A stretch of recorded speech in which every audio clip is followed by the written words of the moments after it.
Good evening mga idol. So pansin nyo mga idol, no, napakahirap magparami ng followers, no. Napakahirap talaga magparami ng followers mga idol, sa totoo lang. Kasi ako 1 year na ako dito sa mundo ni Meta, umabot lang ako ng 29k followers sa 1 year, no, na pagsisikap natin. So kailangan talaga na bigyan at paglalaanan natin ng oras ang pag-upload ng video, long form video at saka sa reels, mga idol, no. Napakahirap talaga kasi yung ating pagbablog, ikaw ilang year ka na ba dito nagsusumikap sa pagbablog mo mga idol? Yun ang tanong ko sa inyo mga idol, no. Kasi pag hindi ka marunong may pagkaibigan sa kapwa mo content creator, wala talaga. Mahirap ang pasok ng followers mo.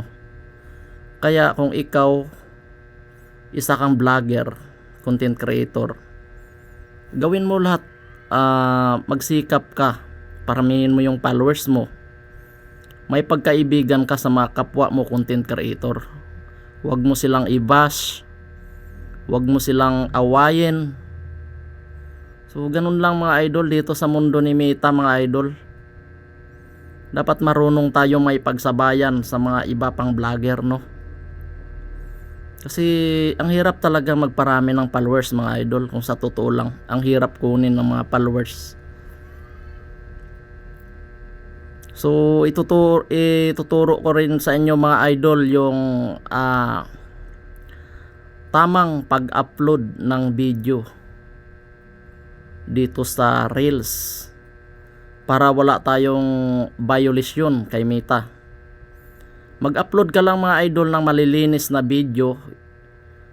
Yung ina-upload mong video, yung hindi mo sinasamahan ng puro kabulastugan. Kasi magkakaroon tayo ng violation kay Meta. Di ba? Mare-restrict tayo. Sino bang nakakatry na? Dami nang na-restrict mga idol, umaabot pa ng taon. Umaabot yung iba buwan, umaabot dahil sa restriction. Sayang yung pinaghirapan natin sa ating pagbablog. So kailangan mga idol yung ina-upload natin na video malinis, no?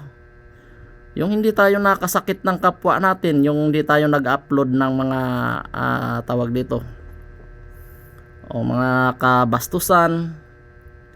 Dapat malinis yung ina-upload natin na video. Basta sikap lang mga idol, wag lang tayo mawalan ng pag-asa mga idol. Kahit 3 times a day tayo mag-upload ng reels, tapos sa long form video, at kahit 3 times din, kahit okay nga lang 2 Basta mga idol, kahit dito handa ko kayong tulungan mga idol. Kung gusto nyo dumami ang followers nyo mga idol, may diskarte tayo mga idol. Kahit dito sa baba mga idol, yung followers ko, pwede mong magiging followers kung marunong kang may pagkaibigan mga idol. Basta wag mo lang silang i-bash, no. Kasi dito talaga mga idol yung paikisama sa mga vlogger, content creator. Hindi yung binabash natin mga idol.